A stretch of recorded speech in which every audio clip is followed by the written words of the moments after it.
Hi guys, welcome back to our channel again. This is the second part of Advanced CSS Selector for Selenium Automation.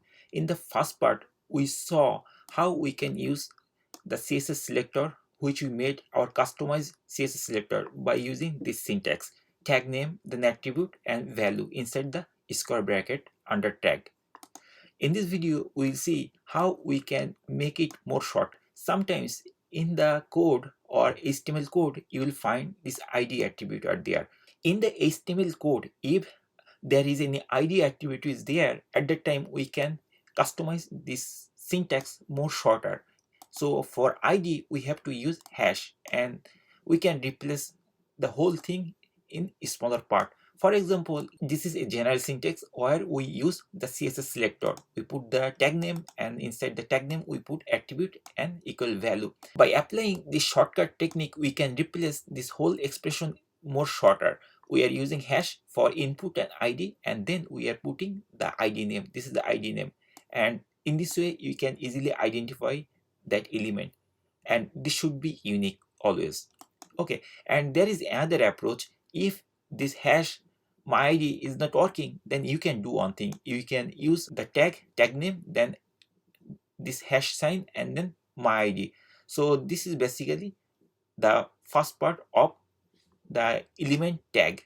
This is the tag name and then hash my ID. Now let's jump to our practice page and see whether this method is really applicable or really if we can use this to make our code more shorter and more meaningful. So this is our practice page. In the previous tutorial, we saw input, then the tag name and then the attribute name. But here there is an ID. Okay, so we are going to replace this thing with ID. Okay, so I'm going to type ID and the ID name was first name, F name. Okay, so I typed F name and then if we hit enter, then it will easily identify that line, right? This is the input box. So this is the common approach which we learned in the previous tutorial. Now we will replace the ID with the hash sign. So what we have to do, we have to remove this whole part, input, then square bracket ID equal, this part we have to remove, and also we have to remove this thing. And there is on quote, we also don't need quote, we can remove this part, quote we remove.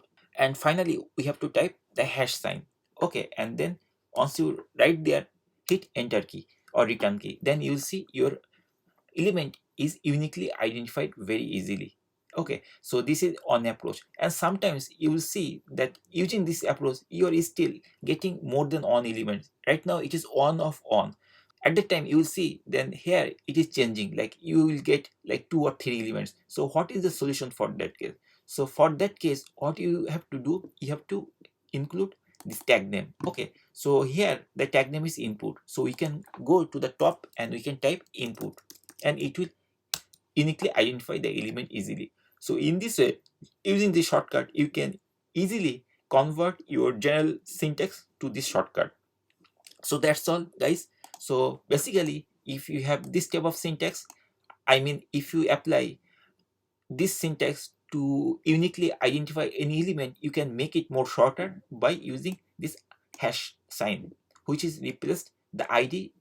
Okay, so this was the common approach and we converted it with the shortcut by hash sign. This part is removed completely, and also this part we just put the hash, that means which the other thing, and then we have to type the attribute value.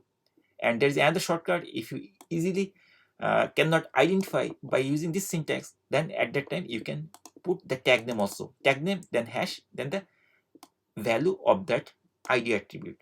That's all guys. Hopefully by watching this video you are pretty clear how we can make it more short and more enhanced the whole expression.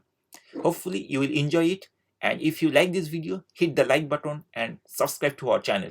Thank you for watching. See you on the next video. On the next video we will see if there is class, then how we can make it shorter by using this dot.